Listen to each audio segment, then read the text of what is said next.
I went to school for art direction, and was like I got a BFA, so I was a fine arts major, and then I got a job with another art director, Brandon Henderson, and he and I did the art direction and the writing, like we did everything.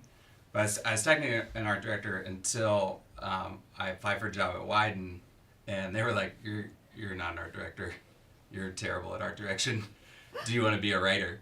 And so when I took the job at Wieden, I was 30, and when I took the job at Wieden, I switched full time to writing. We had worked on Dos Equis for like a really long time, for months and months and months. We'd actually had sold an idea that was in pre-production, and right, like shortly before we were going to go on the shoot, the client killed the idea, and we were super bummed out because we were going to go to Mexico, and they were pretty fun, and we had a cool director, and we were super excited about it. And so they rebriefed the whole creative department. So there were like 30 people working on it. And my partner, Brandon, and I were just like, oh, I'm not working on this anymore. Like, screw those guys. And came to work, and that morning, Jeff Kling, our boss, just stopped in. He was like, "You guys gonna have stuff for the noon meeting?" And we were like, "No, we're not working on that." And he's like, "Oh, yeah, yeah, no, you're working on that. You make sure you come to the meeting, make sure you have something." And he's like super scary and has like tattoos and a beard and stuff. And like, so we're like, "Oh no, what are we gonna do?" And so we just sort of scrambled for a couple hours and came up with this idea of that, like, because we didn't love the brief. The brief was like, if you drink this beer, you're more interesting. And we're like, that's not really true. So we just made fun of the brief, which was like, if this guy who is made more interesting by drinking this beer, like if drinking Dos Equis makes this guy more interesting, then like what else makes him more interesting? And so we started thinking of incremental small things that make him more interesting, like that he doesn't like when he gets a salad, he doesn't get the dressing on the side, he gets the dressing right on the top of the salad.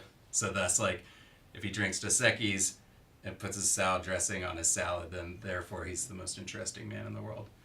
And so we just wrote up like a one-page thing. There, every creative in the whole department was there, and went around in a circle, and everyone had to present their ideas in front of each other. Yeah, we read that one, and like people were laughing, and our boss thought it was funny.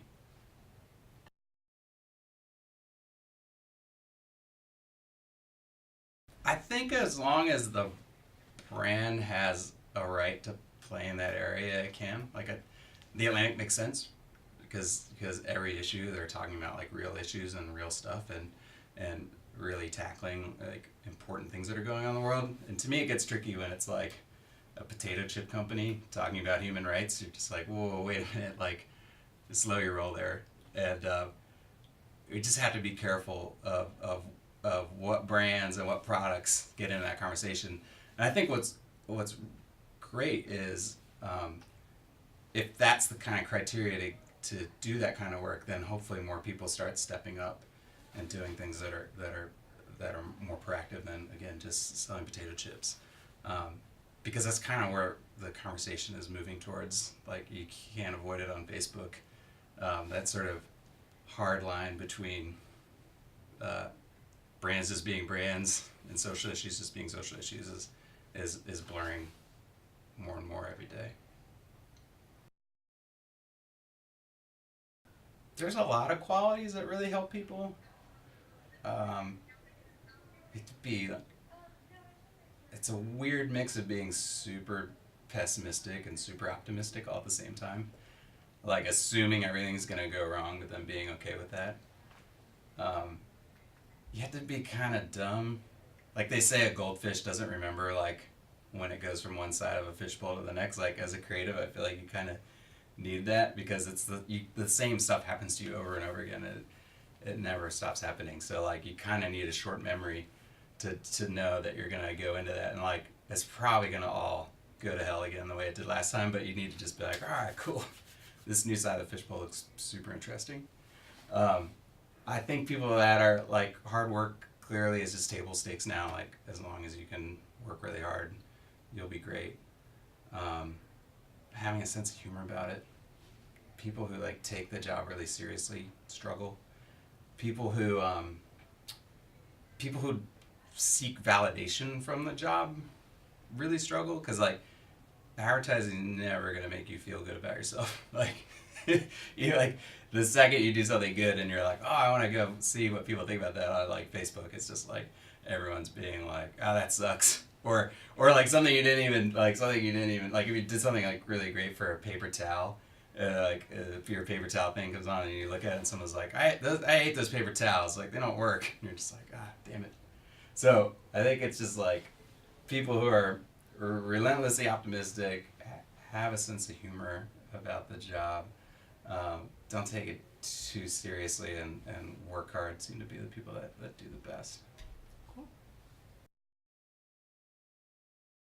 I think the first quality to look for would be a job offer, and then a salary. Uh, I guess if you're fortunate enough to have like your choice, it's like who are you gonna work for? Just finding someone that you admire, like a great person in an agency. It doesn't really matter what the name of the agency is, or what the brand you're working on, or what group you're working in. Like, as long as you can find someone awesome that you respect and whose career you'd love to emulate or learn from, you're gonna do great with that person.